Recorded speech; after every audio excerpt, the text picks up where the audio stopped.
merupakan keputusan rasmi bagi acara 10,000 meter jalan kaki lelaki 18 peringkat akhir. Pertama, Ho Yu Xiang dari Persendirian Chonghua dengan masa 72 minit 28.32 saat.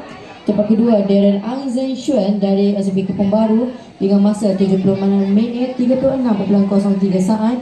Tempat ketiga, Muhammad Syahriman bin Nur Syamsi dari MBS Sentul dengan masa 80 minit 10.18 saat.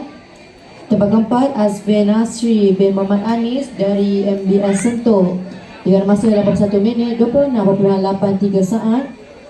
Dan tempat kelima, Muhammad Faris bin Zul Baharin dari SMK Karamas dengan masa 91 minit.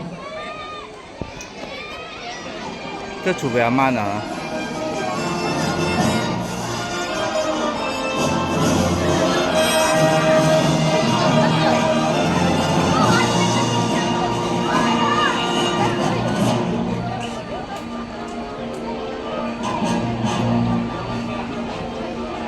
太漂亮了！你的铅球拿了，铅球女的，第三，不错啊，很好了。突然间就丢，7点多。大概是第8的。